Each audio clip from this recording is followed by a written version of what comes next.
If you're starting to feel the holiday stress, I have got the answer for you. So our Rest and Relax oil by Radical Roots is hands down our bestseller, and it is so for good reason. This formula is so safe, effective, and versatile. Everybody loves it.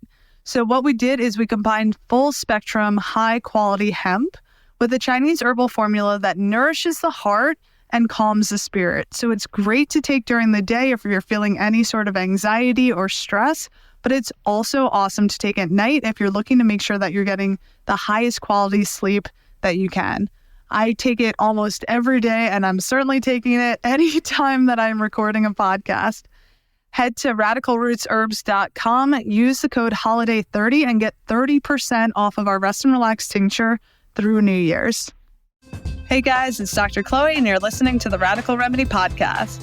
So today's guest is Brian Hoyer of Shielded Healing, and I really love this conversation. It's such a fascinating topic to me. So we dive deep into EMFs and how they are impacting not only our health, but the health of the planet at large. And let me tell you, there are so many rabbit holes in this conversation that I wanted to go down because it is so fascinating, so complex, so interesting. And Brian does such a wonderful job of breaking down the science for us in this episode. Not only that, but he gives us some really tangible ways in order to reduce the harmful impact that EMFs are having on our body. Please let me know what you think. Also, please don't forget to like, follow, share with anybody you think might find this podcast interesting. It really means the world to me. Thanks so much, and I hope you guys are having a wonderful week. All right, guys, I'm so excited. I am here today with Brian Hoyer from Shielded Healing, and we are going to be talking about EMFs and how they are impacting your body and what you can do to mitigate the risk. So I'm really happy to have you here, Brian. You're such an expert on this topic, and it's really wonderful to get to nerd out with you about this today. Yeah, I'm excited to explore this topic with a new audience and people who may not have heard as much about what's up with EMFs, what the F is an EMF? Oh, the curse here. It's a safe space. Awesome. Yeah, it's, as a doctor of Chinese medicine, as a mom of a kid with epilepsy, it just seems very logical that electromagnetic fields are going to have a significant impact on the body. We know that the body communicates chemically, which is how pharmaceuticals make their impact on the body and how food and whatnot are making their impact. But there's also the energetic aspects of the body and cellular communication, which is why we use EEGs and EKGs in order to measure the strength and the patterns of the brain and the heart. So let's start with a little bit about, there are multiple different types of EMFs and dirty electricity and all of that. Could you give us just like a basic rundown on what these different things are and where you're going to find them? Sure. Yeah. So when, my background's kind of as a health practitioner. So when I started learning about EMFs and how it impacts the body, the thing that I would be looking at is when, as a health practitioner, you're looking at the person's body and you're trying to balance it. And then, everything's about the person's health. And so as someone who's looking at these environmental stressors, which are EMF, I kind of look at their house and anywhere that they're putting their body the same way. I'm like, okay, well, what needs to be balanced in your home? What are we looking for? What are the markers that we're looking for? And so that's the type of EMFs that we're looking for. There's very common stressors that you find in people's bodies, in their different glands, different organs, things that our environment and our food is impacting on our body. In the same way, there's things in our homes that are very common stressors because of just the way that we've set up our homes. So less than 130 years ago, electricity was invented. And so before that time, the human body historically had never been exposed to electricity. So that's the 60 hertz pulsation that turns on your lights and your appliances and everything in your house. And so that's one of the stressors that we test for, is just that 60 hertz pulsing electricity. And then there's also frequencies that can ride on that 60 hertz that are higher frequencies, and that's what's called dirty electricity. So it's all these chaotic transients and harmonics and like a bunch of distortion that's on the electrical line that makes it actually dirty. Your electricity doesn't work as well when these frequencies are on the electrical system, but also it's more damaging to your body. And so you have the electricity, the 60 hertz, plus on top of that, you have the dirty electricity that's coursing through the veins of your house, which is your electrical system, your breakers, your circuits and everything. And then we also have the wireless radiation from all the smart devices, the Wi-Fi router, the smart meter that's on the house, communicating about how much power you're using.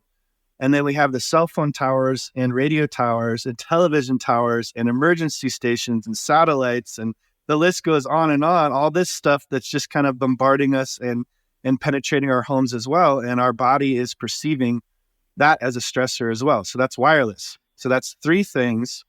And then we also have magnetic fields that are from the electrical lines. If there's wiring issues in the house or you're too close to a breaker box or there's a motor running too close to, and you're in that field, or there's power lines outside. And then the last ones that we address is like artificial light. So light is a type of EMF. It runs on that 60 hertz electricity.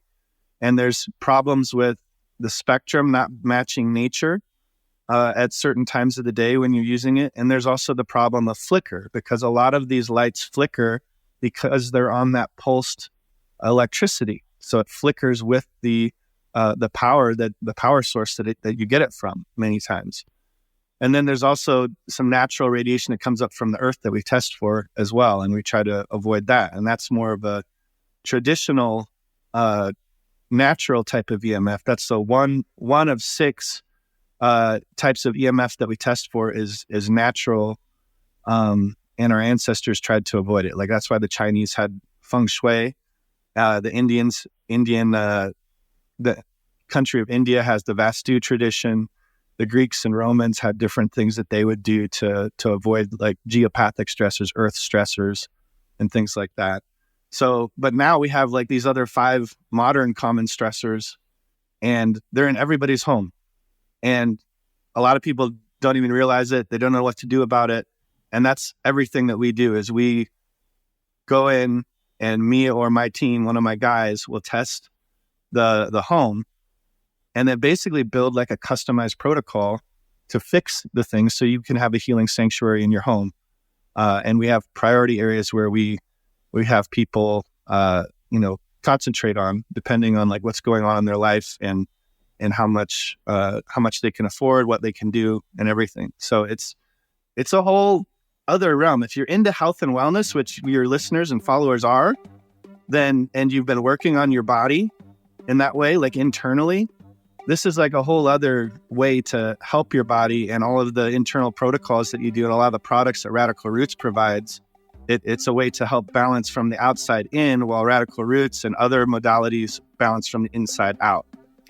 Totally. Well, and I think, there are a lot of things that I found on your website and in your articles that I found really interesting, because so much of it overlaps with the challenges that we see with Chinese medicine and how to integrate that into our Western medical paradigm. And also, just for the record, I'm super jealous that you got to study with Klinghardt. I love his work, and I also love that you're bringing that perspective into health and into the world of EMF and synergizing that for all of us. It's really super helpful. But one of the things with Chinese medicine that's really difficult is that there's a lot of limitations in terms of doing research on it. And I think that that's something that you're seeing also, because in our bodies and our brains, obviously things are much more complex than Western medicine likes to look at it. So Western medicine typically is looking for one pathway, one outcome, one direct correlation. So they're looking for a one-to-one correlation between you're using your cell phone, you've got a brain tumor. And how is that working? Here's this one pathway. And if they can't find that, or if it takes too long, then they're going to say, well, there may be a correlation, but we don't know, and blah, blah, blah.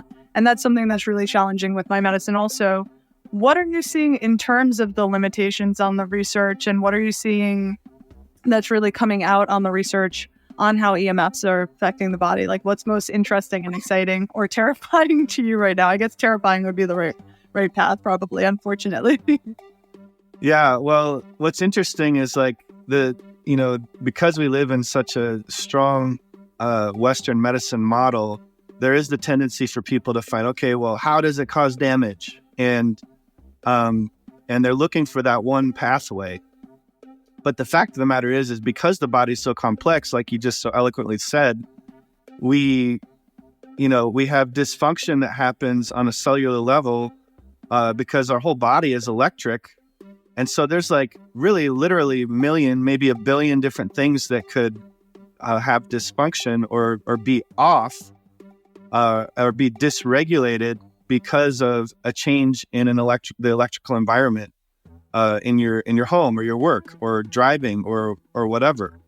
And so, even like changes in light during the day affect your hormones dramatically. If you have a light, turn a light on in the middle of the night, like a really bright light, it's really hard to fall back asleep. And that's, light's a type of EMF. And at that frequency, it's not healthy for you at that time to have that. But that if you have that same frequency of light in the middle of the day, then it actually helps to raise your serotonin production during the day, which is a precursor to melatonin later in the day. So that's why, like, a lot of times when we have more light exposure during the day or we're on vacation and we spend more time outside during the day, we sleep a lot better in the evening because you're building up all those stores of serotonin. But the whole body is working on these with these electrical signals with the brain and the heart, and and then all the bodies have these voltage gated calcium ion channels that are and they're concentrated in the heart and in the brain. And so when voltage crosses the cell membrane, it basically opens that gate, which wouldn't happen normally or wouldn't happen naturally. And it lets calcium flood into the cell and creates a potent free radical called peroxynitrite. And so that's one of the mechanisms, but there's other mechanisms that have been studied with, like mast cells being stimulated and causing allergies and histamine reactions. And so, like, it all kind of works together to cause this perfect storm of, okay, we have mast cells being activated. We have these inflammatory channels being open and molecules being produced in the body. And then we also have, studies where they show that 2.4 gigahertz, the same frequency as your Wi-Fi router, can be used to open your blood-brain barrier. And they actually use the 900 megahertz to 2.4 gigahertz to open blood-brain barriers in studies where they need the blood-brain barrier to open in order to test a drug. So they actually use the frequencies to do that. And then we're drowning ourselves in these frequencies all the time. So, and there's probably, thousands of other reactions that we don't even know about, but those are some of the main ones that are happening. And then another one that's kind of common, is, especially with electricity, is like, if you think about like at night when you're sleeping, our ancestors wouldn't have had any pulsations happening at night because they would just have DC energy from the earth, the natural constant flux of electrons flowing into your body. Well, when we're in a house that's surrounded by electrical wires, we have this constant pulsing of electricity. And you think about how electricity impacts the body, it actually can cause muscle stimulation, contraction, relaxing, and the pulsing causes it to contract and relax. And every time you contract, you deplete yourself of calcium. And then when you relax, you're actually, the mineral that helps you to relax is magnesium. So we're constantly depleting these cells all night long. And on a cellular level, your cells are actually just kind of pulsing. And so if you're not getting as restful a sleep, you're getting depleted when you sleep instead of restored. And there's just so many different things that can go wrong when you have these stressful exposures that raise your cortisol, lower your melatonin, cause more inflammation, and then we have all the other pollutants that are happening too, like all the pesticides and herbicides that are sprayed and the air quality and all of these things. And if EMFs are causing you to have a leaky blood-brain barrier and also a leaky gut, by the way, then we don't have much defense against all these other toxins that are in our environment. And so in order to fix that, we need to heal the gut and heal the brain and also prevent those exposures from happening so that they stop getting leaky over and over again. And that's like a huge problem in the natural health community, whether it's Chinese medicine or more westernized like functional medicine or even naturopathic medicine, is that the protocols that used to work before we had all this EMF exposure stopped working. And so everybody's scrambling to figure out, okay, what the heck is going on? And there are new pollutants and things that are happening, but we're also having this increase in EMF exposure that's exponential. And if you don't fix the stressor, no matter what you do on the nourishment side, it's going to be an uphill battle to actually heal a person. Absolutely. I think there's so many different trajectories in there. One, I definitely really appreciate your perspective on, in the least, doing what you can to shield your bedroom so that you're getting really restorative sleep. That makes so much sense to me. Also, the VGCCs, the voltage-gated calcium channels, I'm fascinated by as a seizure mom. I think that they're very interesting. I was looking at research studies earlier that showed that up to 25 to 30% of children on the spectrum have epilepsy, and then looking into the role of voltage-gated calcium channels and different voltage-gated channels within the brain and their role in terms of epilepsy. And I think that there are just so many different ways that these frequencies are impacting the body and our health overall that are leading to this epidemic of chronic health disorders, whether it's neurodegenerative, neurodevelopmental, autoimmune, gut health, obviously brain health. And it's just so essential that we start looking at down to earth ways that we can start cleaning up our environment and protecting ourselves and actually building health within our homes so that we can heal and ultimately build health in our communities as well. One of the articles that you have on your website, I really loved, and it was talking about EMFs and chronic illness. And I actually wrote down a couple of quotes from it, but I won't do that to you. But I would love for you to speak a little bit about how wireless tech perpetuates chronic illness like Candida and Lyme and SIBO. How does that sort of interplay? And what are those microbes? How are those microbes responding to the EMF? Because I know that can play into a lot of the inflammation and issues as well. Yeah. So what's interesting is they've done a lot of studies on how EMF impacts like fungus and molds and things like yeast, Candida, and even parasites, to be blunt. And these organisms, just like us, they perceive these frequencies as a stressor or as a threat. And so they go into survival mode, and they either start to proliferate like crazy, or they just get angry and start releasing toxins, or they might even start dying and releasing toxins. But the fact of the matter is they found that they proliferate more when they're exposed, when these microbes are exposed to different types of EMF frequencies, whether it's magnetic fields or wireless radiation or even electricity in the walls. And it makes sense, because if something feels threatened, especially like a bacteria or some kind of fungus, it wants to proliferate. It wants to live. The survival mechanism is going to kick on, and it wants to multiply so that it can survive that attack. And so when it does that, we get the benefits, right, of that proliferation. And there's a lot of toxicities that can happen. And then when we start to like address some of those issues, we can dampen that down a little bit more. But these toxins, they also collect heavy metals.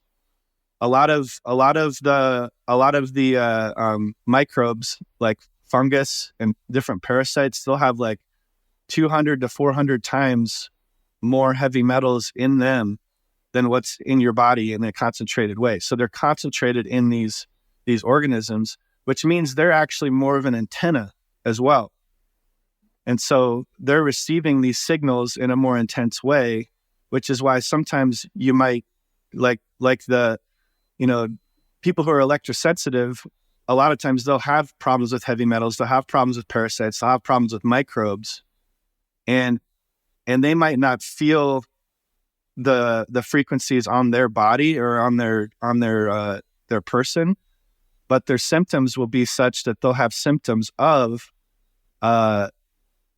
candida overgrowth and parasites and different symptoms that are presenting, and it's because of the EMF environment that they're in, causing those microbes to wake up and go into that survival mode. And so a lot of times people who have a obvious candida problem, obvious parasite issue, they're actually also, in an environment that is attacking those microbes and causing them to proliferate continually.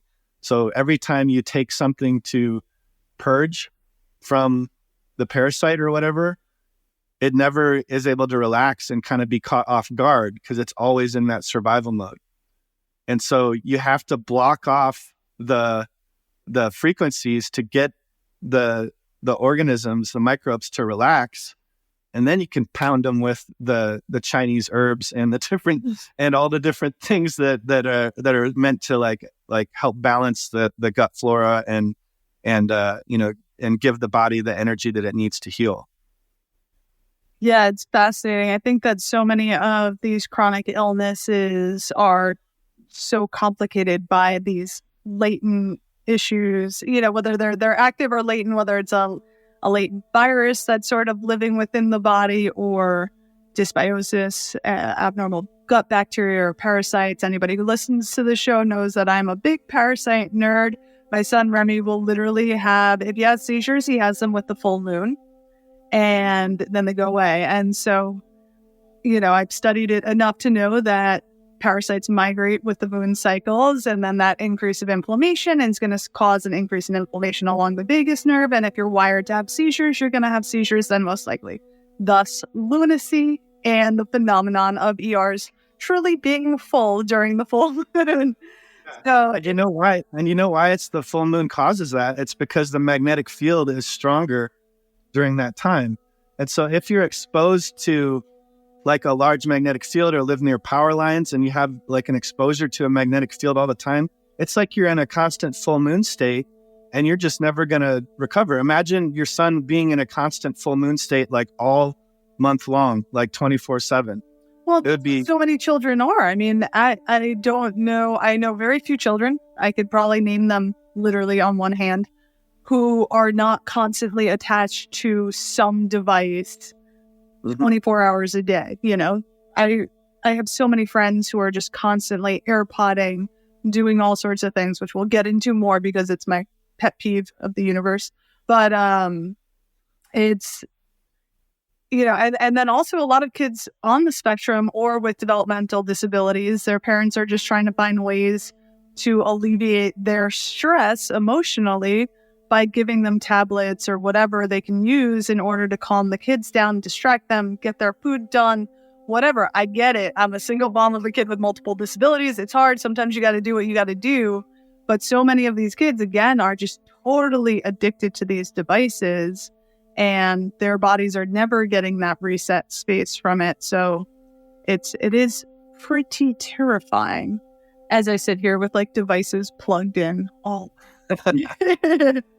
Well, what's interesting about that addiction is it's obvious that people are addicted to it. I mean, every person watching this can think like, okay, if your phone dings, how long does it take you to like look at it?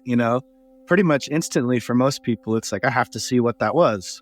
And, there's the aspect of like kind of Pavlov's dogs. There's a reward when you pick it up and you see the notification. They make it bright. They make the sounds really nice to hear. And then you get a nice message or a thumbs up, like on all the social media hearts.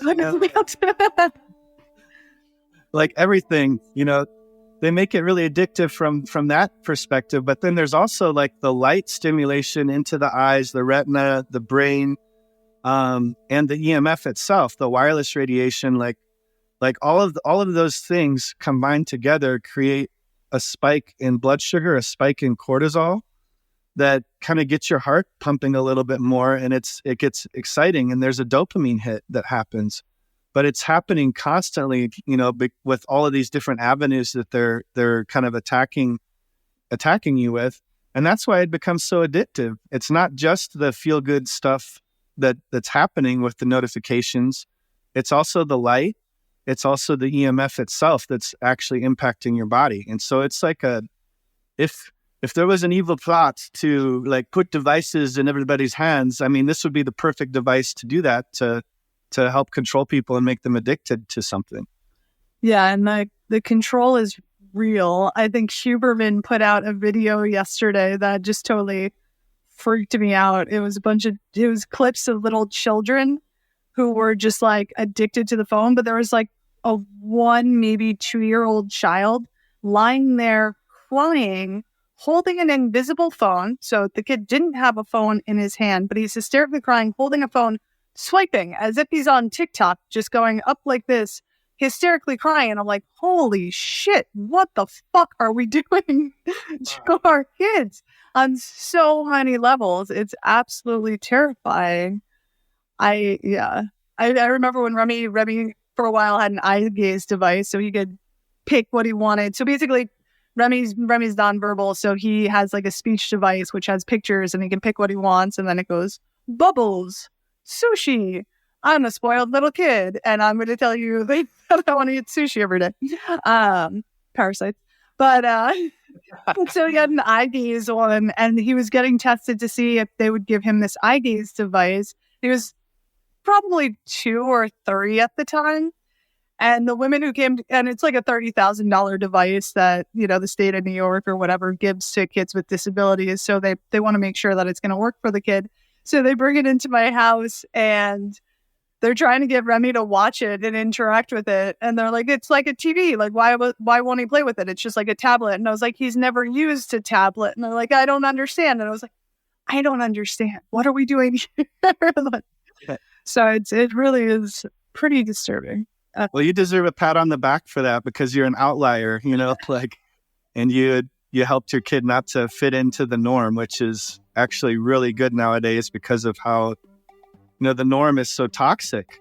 Everything that's recommended from a regulatory standpoint is subpar, and a lot of times it's the opposite of what's actually healthy or good for humanity. And so, it's the same thing with a lot of the EMF regulations as well. Like they,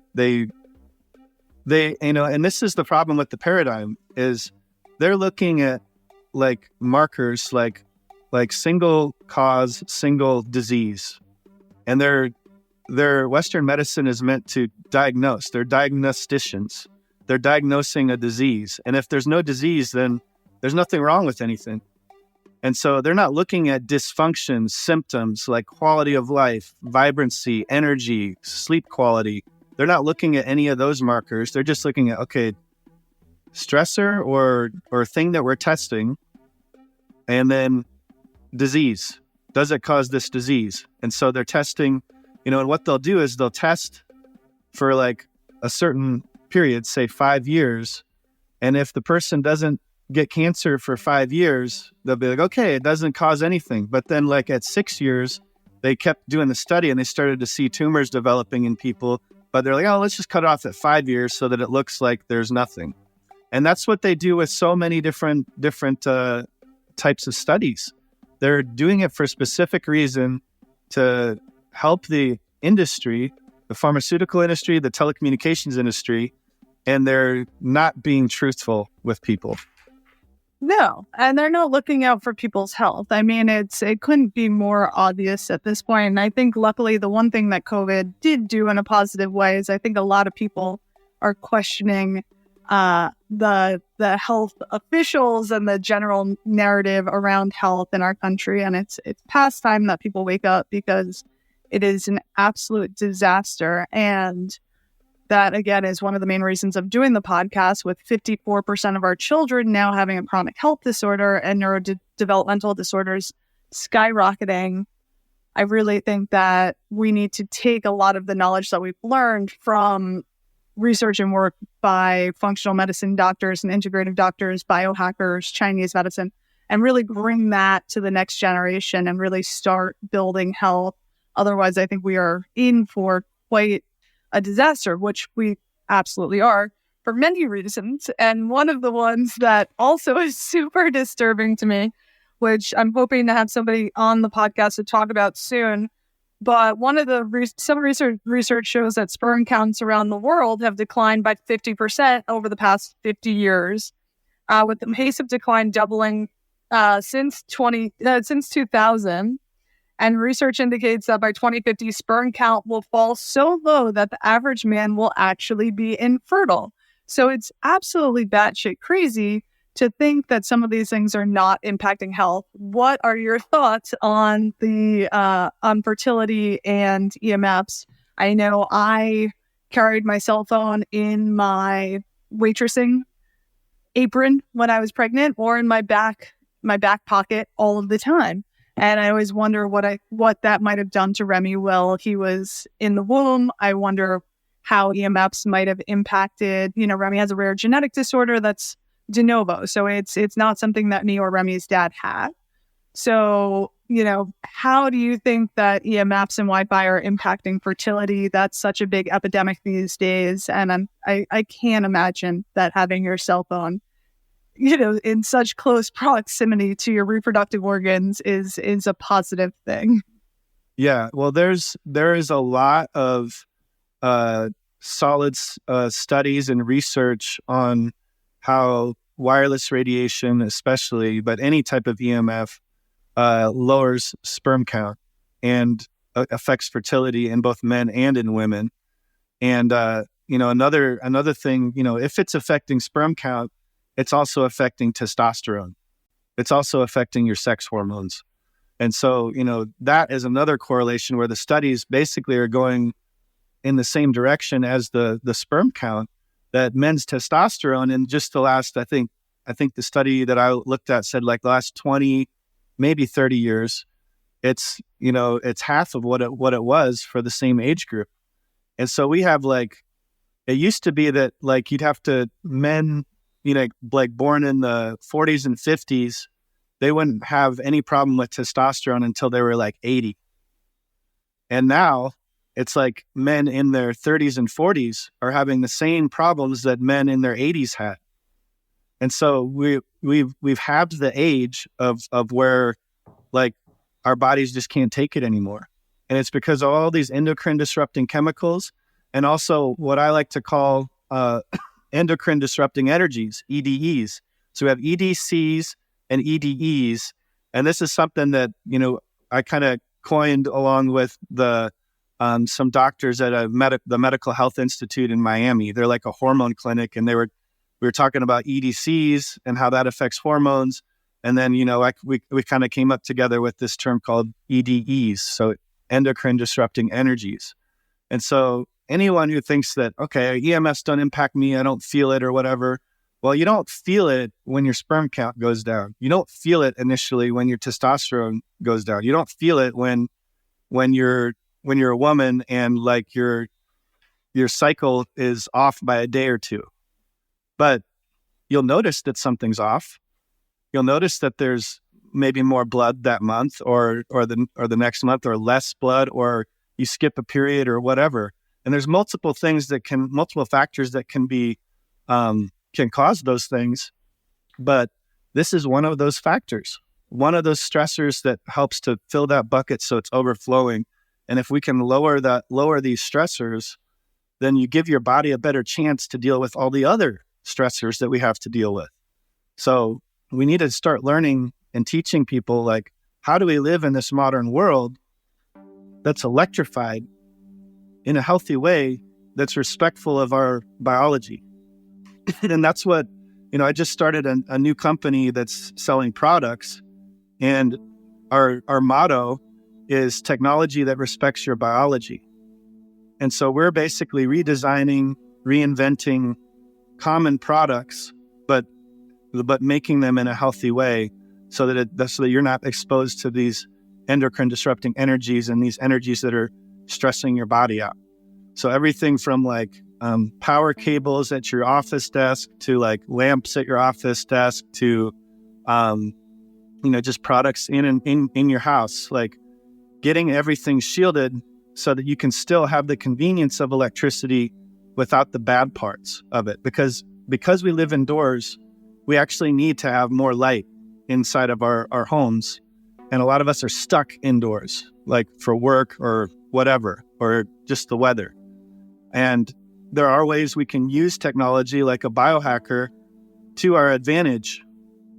But we also have to be thinking about, is this technology damaging us in a way that makes it not as beneficial as it could be?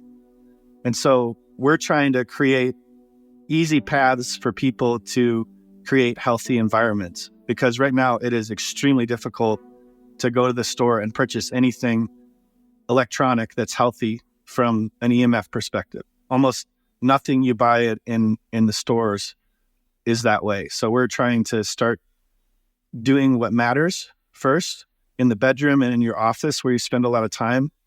And then we're kind of moving out from that, but we're doing like probably 5 to 10 new products a month this whole next year. Wow.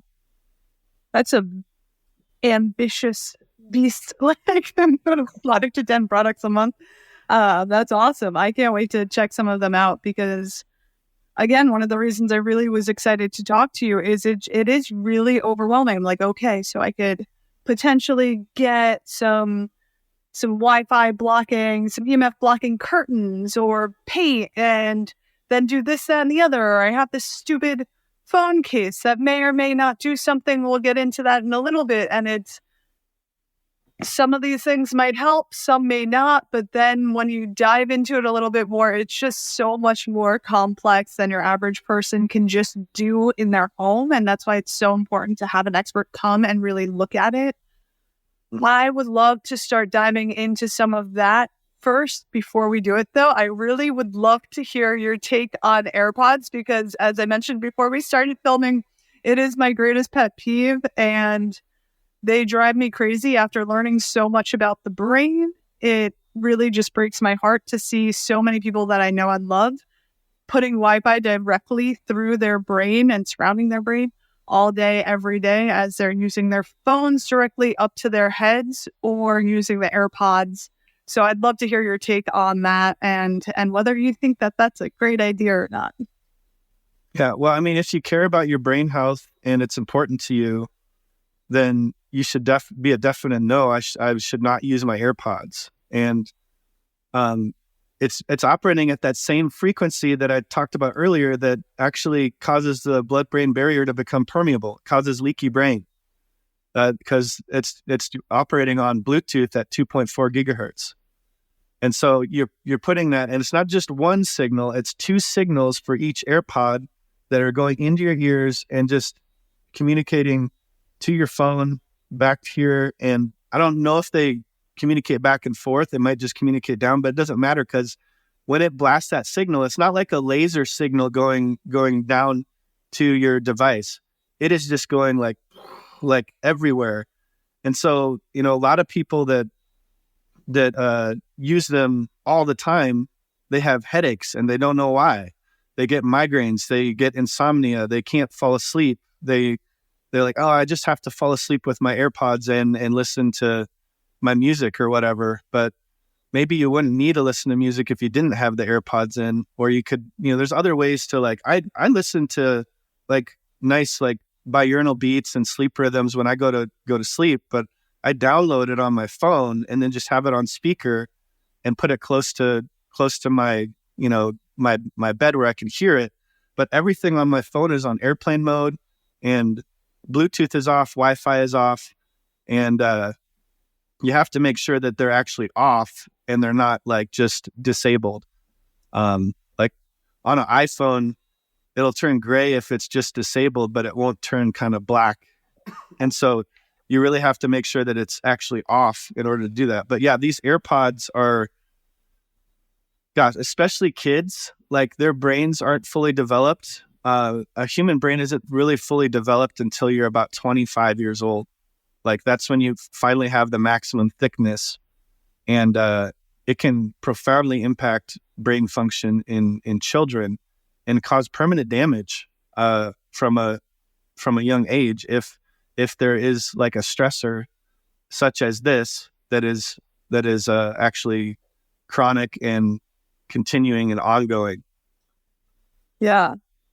I would love, so as I mentioned, I have a couple different things that I do just that seem like common sense, basic things that are not going to harm me to try and mitigate some of the impact that I have on my body and on Remy's body in terms of EMFs. I would love to start sort of with what are some of the easy, low-hanging fruit ways that people can reduce their exposure to the various types of EMFs within their home and with the tech that they're using. Like, I have wired Beats headphones that I use when I'm out. Does that really make that much of a difference? Or should I use the air tube wired ones? I'm always on speakerphone and I turn my phone off at night. But what are the easy basic things that people can start with? And then we can sort of build up from there and people can really understand the full scope of what it is that you and your company do, because it's really quite impressive. Yeah. So, I mean, basic things like, I like to think of the basic things that people would do would be things that I would do when I'm on the road. Because at home, I've got everything shielded like to the kilt. It's like everything is like perfect at home. All the rooms are shielded and the floors and the walls and the windows are shielded and everything. And every product we plug into the walls is shielded, basically. So, but when I go out and rent like an Airbnb, I've got all the normal stuff and I don't have any shielding. And so what do I do? And that's what you can do right now. That's what the low-hanging fruit that people can do. So when I go into my Airbnb, look at the bed, I'm like, okay, this is where I'm sleeping tonight. This is where my body's supposed to be restoring itself tonight. So I look and I see, okay, are there any lamps plugged in to the wall? Usually there are. So I unplug the lamps. That lowers my body voltage on the bed by sometimes as much as half. So from like 2,000 millivolts or 2 volts pulsing through my body down to 1 volt.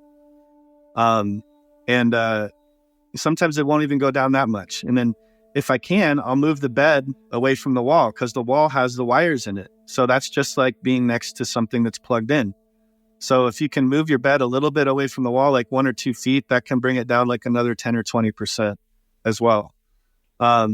And then I'll look for, okay, where's the Wi-Fi router in the Airbnb? And before I go to bed that night, I'll unplug it. And sometimes that causes a problem because the host is using the Wi-Fi or something. But I try to get, when I stay somewhere, I try to get a place where, it's the entire place to myself and I have control over everything. And then if I'm really thinking like, gosh, I'm really tired, I need some really good sleep, I can't risk it, I'll go find the breaker box and I'll turn off the breakers like for the whole night, just for that night. And that'll shut down all the electricity in the house. And then I'll just sleep with the electricity off. That's pretty extreme.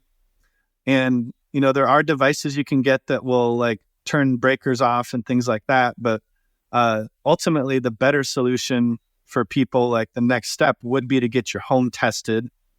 And then we can help you customize a protocol for your bedroom where you don't have to turn any breakers off. You can replace your toxic, unshielded cables and everything plugged in next to your bed, whether it's a power strip or whatever. You can swap those out for healthy versions. Like we have these outlets here that you can actually install next to your bed that have a grounded USB and a USB-C. And you can actually, there's lights that you can plug into this. You can plug your phone charger into this and keep it on airplane mode, and it's not going to have any electric fields because we've grounded these ports in here. So you'll see this same looking plug at Home Depot, but none of these are grounded. They all are going to have AC voltage leaking onto them, and it's going to be buzzing your body like crazy.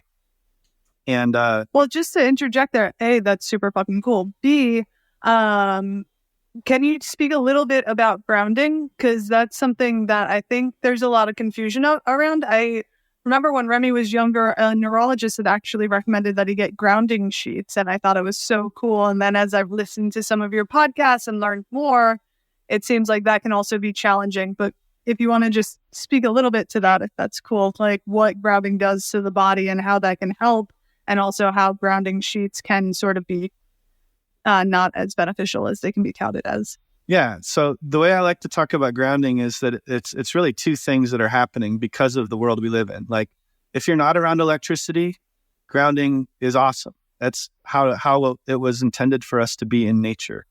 And you're receiving this DC energy from the earth. If the sun's out, some say you're getting this what's called a photovoltaic effect, where you receive the light from the sun and there's energy that actually passes through you to the earth and then back up. And there's this like battery-like effect on your mitochondria that's like charging positively and negatively on both sides.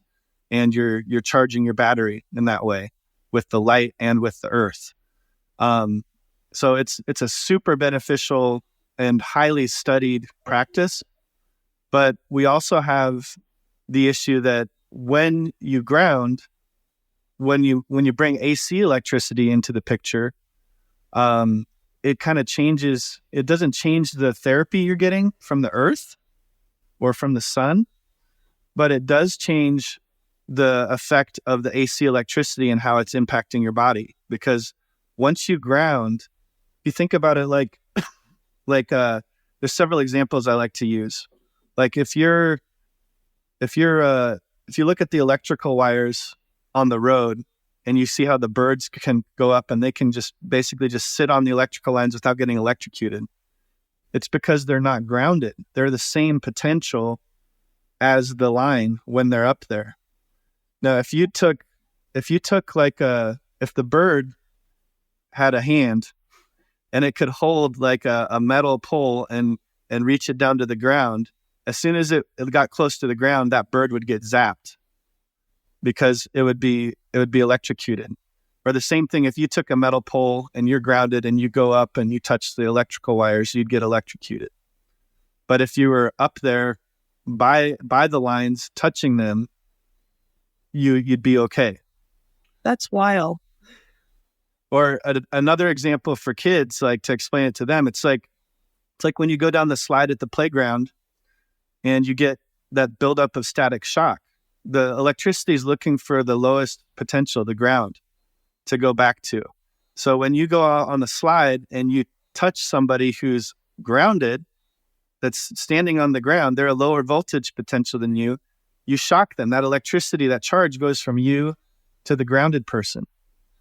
And so the same thing is happening when we're surrounded by electricity and we're grounded, is you're actually, the electricity is actually attracted to your body, goes through your body, you become a part of that circuit, and it goes through you to the ground. And there's a lot of deception that happens around like measuring this, because people will go on a grounding mat, show you that your AC body voltage goes down, and they're like, see, the grounding works. It blocks those frequencies. But in fact, what's happening is you're exposed to these frequencies. Your body voltage is high on the meter, and then you ground yourself, and now all the electricity is still there, but it's not registering on the meter because it's going through your body to the grounding sheet instead of through your body to the meter.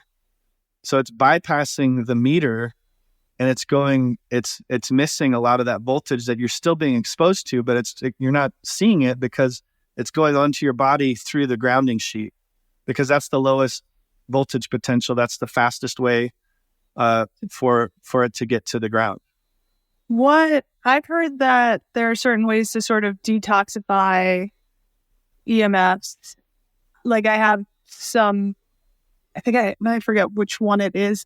I have a PEMF mat on my bed that they touted as, if you lay on this for 10 minutes, it'll clear any electromagnetic frequencies from your bodies and blah, blah, blah. Also, I just spoke with Brian Richards, who spoke so highly of your work that I emailed you about having you on the podcast. And he was talking about, sauna can potentially help mitigate some of the effects of EMF. What have you found with that? What do you think is actually helpful in terms of reducing some of that? I know there are certain herbs and supplements, carbon 60 and different, arguably CBD or kava. are all things that have been researched in terms of helping protect the body to some degree, maybe potentially protect some of the damage that's going on. What have you seen to be most helpful in terms of that? The most helpful practices are, I agree with Brian Richards on that, sauna and red light therapy, photobiomodulation. There's different pathways that both of those affect that are the same pathways that EMFs damage, and they help improve. So there's a pathway with sauna where you're actually raising a molecule called BH4. It elevates that after a sauna session. And BH4 is a molecule that helps to neutralize peroxynitrite production. And that peroxynitrite production is what's produced when those VGCs are stimulated by EMF. And so that's one pathway that sauna can help. And that's I think that was an article by Dr. Martin Paul where he's talking about BH4 levels in peroxynitrite in sauna.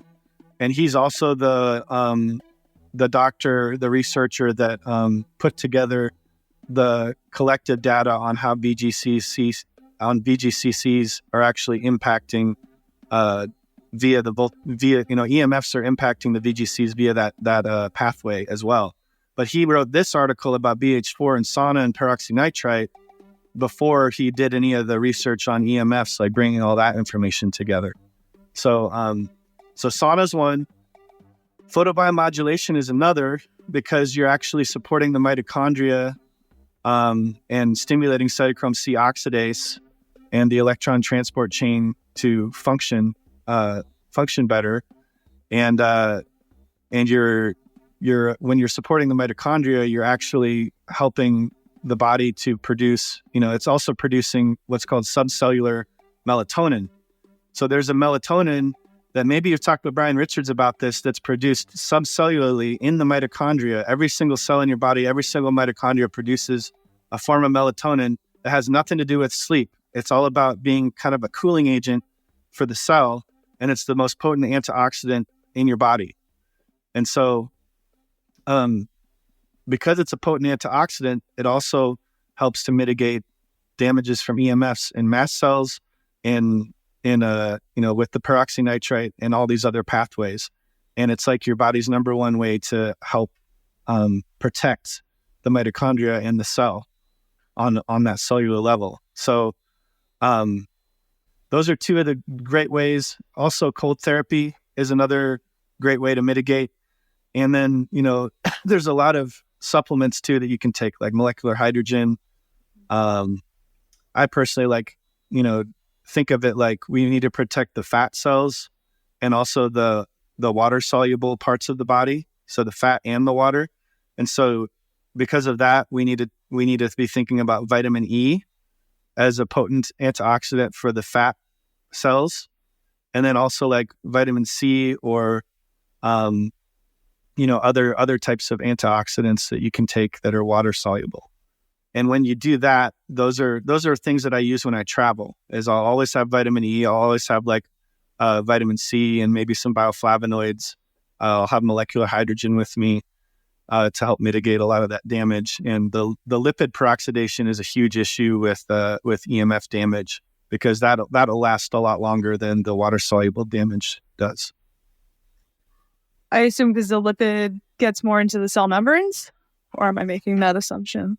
Yeah, well, it's especially if you're consuming a lot of omega-6 fatty acids, linoleic acid, they oxidize so easily in the body and out of the body that, and there's so many toxins now that it's becoming, it used to be that you could eat a lot of omega-6s and it was pretty healthy, but now we have so many things in our environment that are oxidizing these fats so quickly, between EMF and the chemicals and the things we're breathing in and the toxins in our bodies, that it's starting to become this sad state where they're not healthy anymore, no matter what.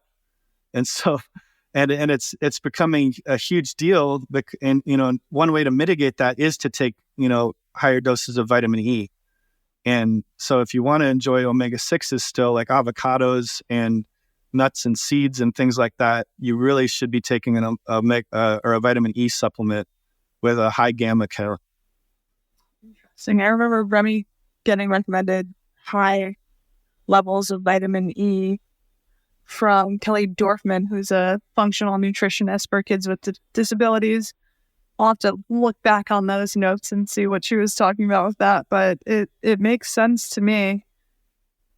All right. I love this topic. It's so fascinating to me. Like, there are so many different rabbit holes that we haven't gone down in terms of like how it's impacting the environment and insects and cancer and all of that, which, guys, anybody listening, like, there's so much research on all of these things, and it's as terrifying as you could possibly imagine.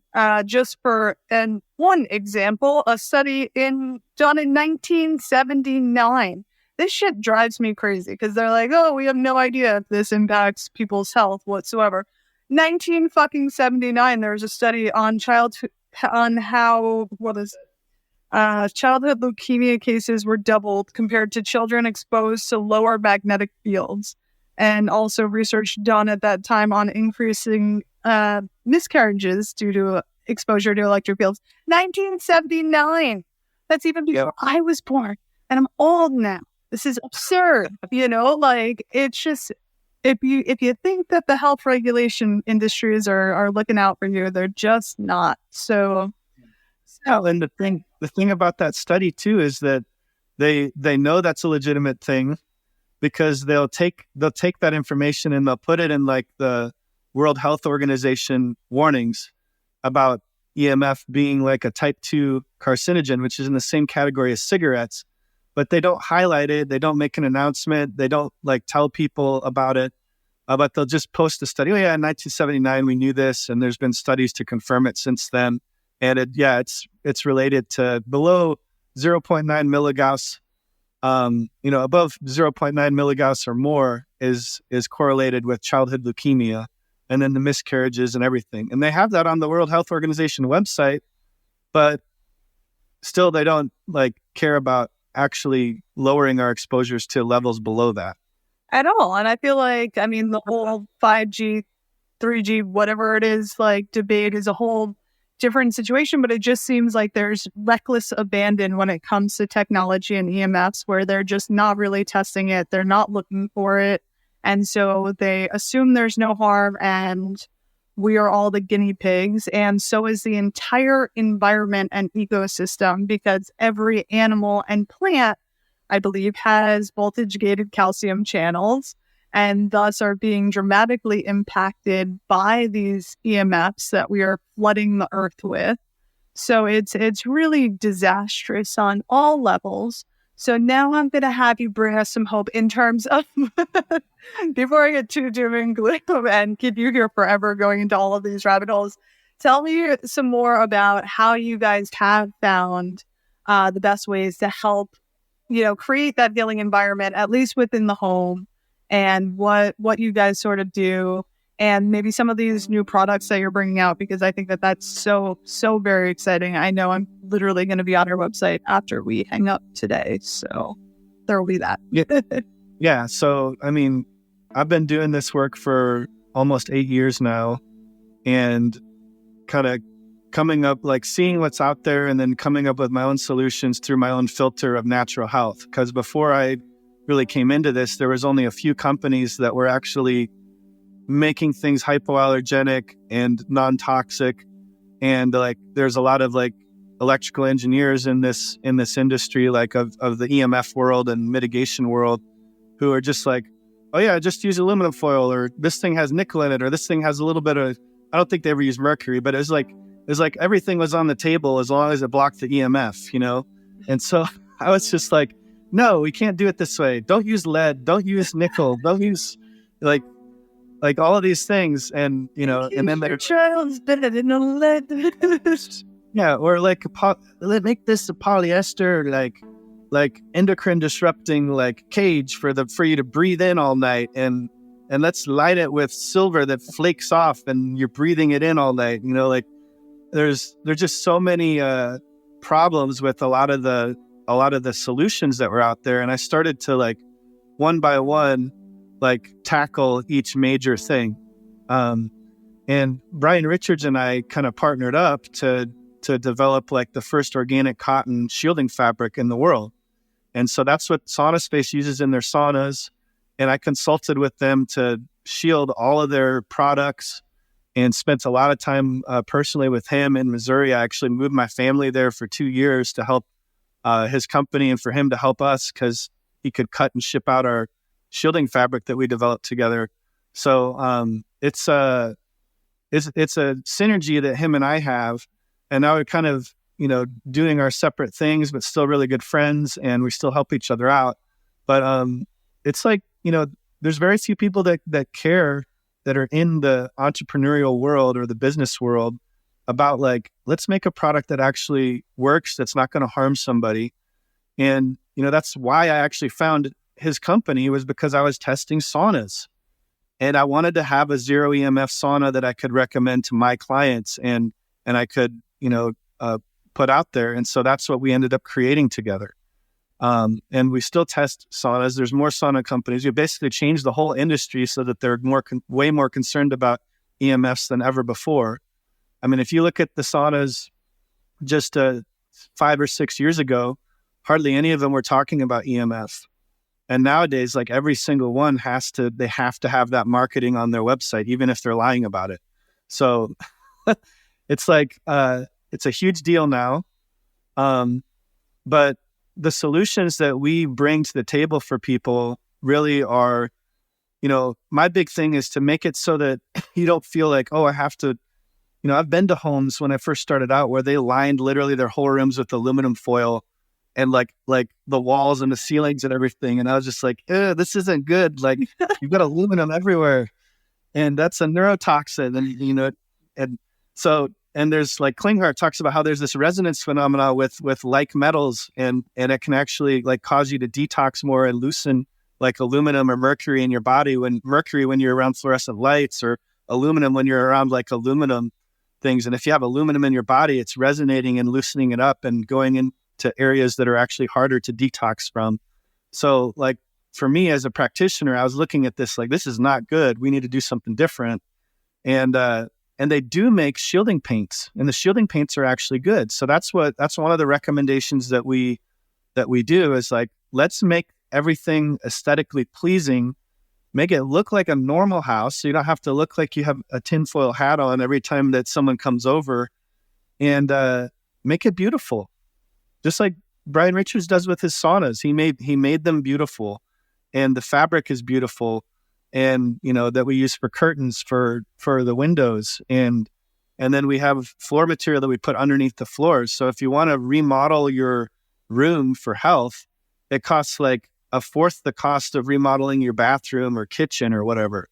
So you basically can just, paint the walls, ground them, ground the floor underneath, and you do the ceiling and everything. And then you put special shielding fabric curtains on your windows, and you've created this completely grounded space that blocks the electrical signals from the walls, and it reflects away the wireless radiation from around you, and it lets through the beneficial frequencies from the earth because it's not thick enough to block that low frequency.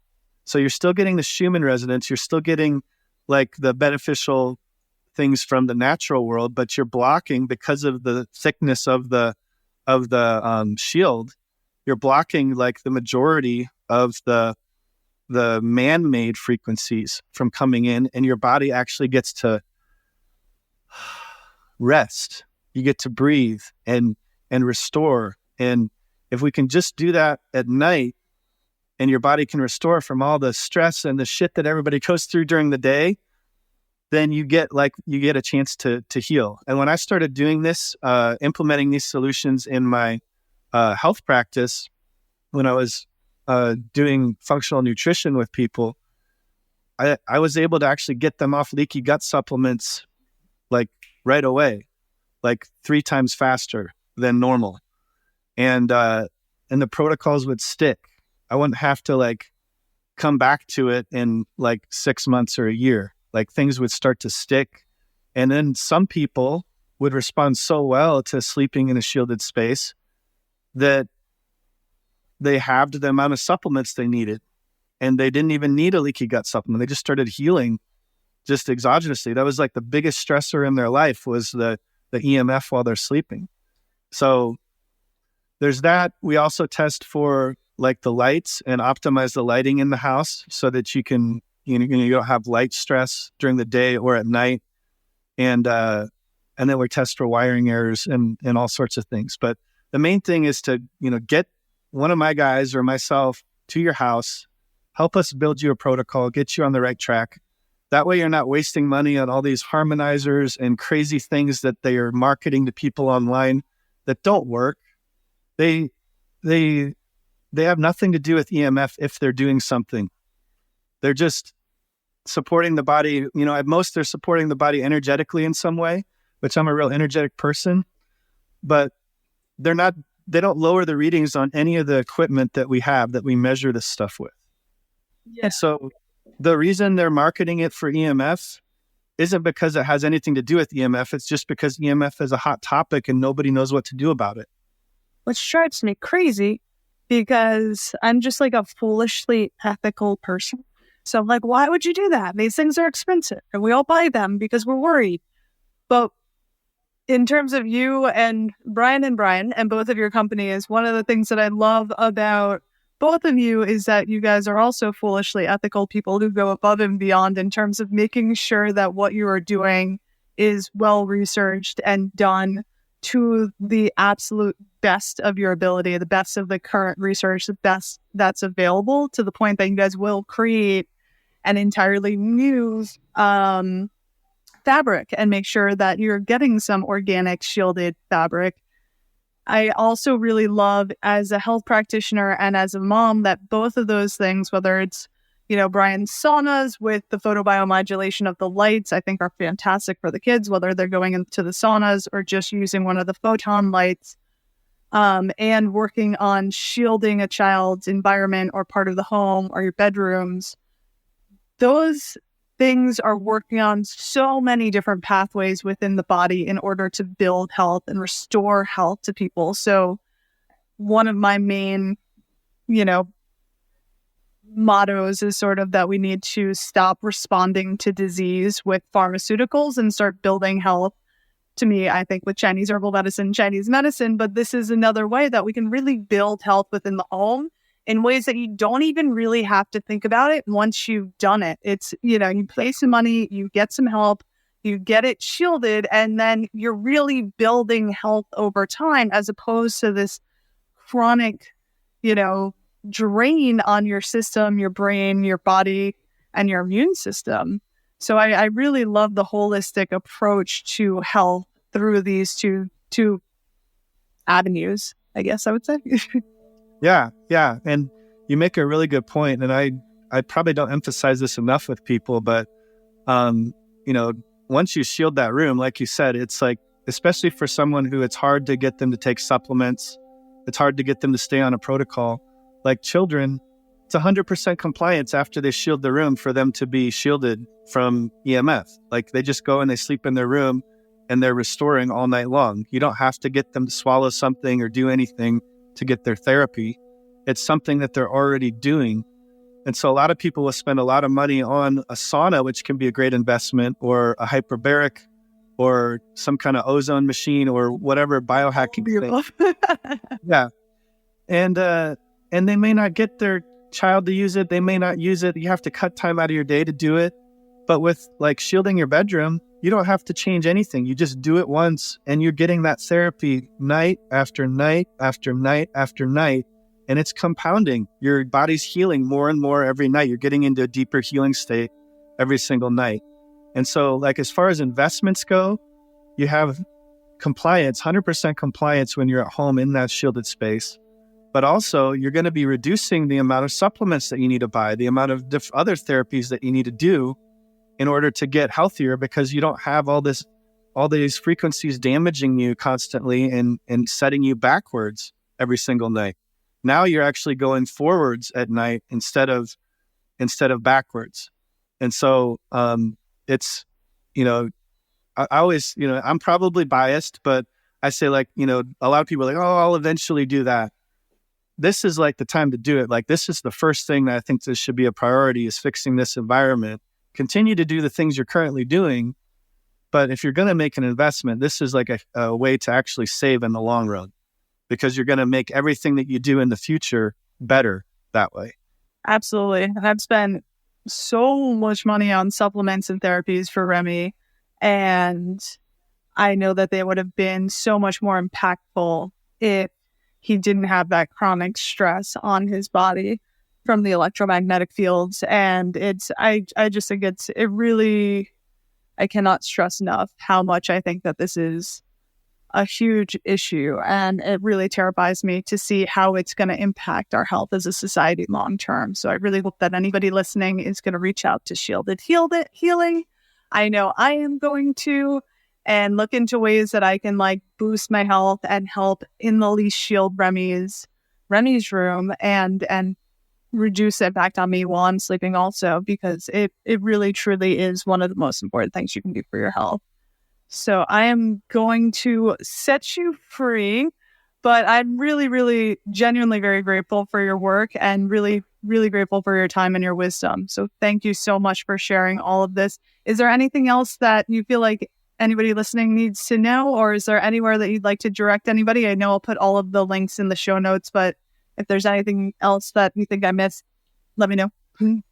Sure. Yeah. I think just the main takeaways is try not to get overwhelmed by all of this, because even just that state of stress about like, oh my gosh, EMF, what the heck do I do? I don't know where to start. I don't know what to do. Like, that can cause a lot of the symptoms of EMF damage, actually, because our emotions are so powerful. And so I like to try to stay optimistic about it, even though there is a lot of doom and gloom. But like, I'm a big believer that there are solutions. As bad as like the people that invented this technology have made this environment so harmful, I think we can kind of combat it with being smart and inventing technology that can protect us from it, even despite what other people are doing. And I think that if we grab onto that, we can kind of empower ourselves to take control of our lives again and our health. And so that's what I'm trying to help. I'm trying to design products and things to help people do that. And so that's my other company, is the Shielding Shop. And so that's theshieldingshop.com. And then our consulting company is Shielded Healing. So if you go to shieldedhealing.com and you want to get us to come to your home, that would be the place to go. I'm so excited about it. Yeah, I think that down to earth, like getting grounded when it comes to health stuff. I always am, I'm such a health nerd and whatnot. And everybody who knows me knows that I'm somewhat of a psycho when it comes to like the quality of the food that I'm eating or anything that I'm putting in my body or how I'm responding. But anybody who knows me also knows that if there's a pork belly taco and a spicy mezcal margarita, that shit's going down. Like, you got to have that balance and enjoy your life. And, I think, again, that the tech that you're creating, the work that you're doing, really allows people to be able to live their lives, to be able to use technology, which is a phenomenal thing. We wouldn't be able to be having this conversation or sharing this information without technology. So I'm super grateful for it, but we've got to find the ways that we can do it that are going to be less impactful on our health. So what you're doing, I think, is just so brilliant and really, really necessary and exciting. Awesome. Thank you so much. It's been great to chat with you, and I hope that this helps a lot of people that are your followers and your audience and customers and everything. Thank you so much. I'm sure it will. Thank you for listening to the Radical Remedy Podcast. The Radical Remedy Podcast is for general informational purposes only and does not constitute the practice of medicine, nursing, or other professional healthcare services, including the giving of medical advice, and no doctor/patient relationship is formed. The use of information on this podcast or materials linked from this podcast is at the user's own risk. The content of this podcast is not intended to be a substitute for professional medical advice, diagnosis, or treatment. Users should not disregard or delay in obtaining medical advice for any medical condition they may have and should seek the assistance of their healthcare professionals for any such conditions.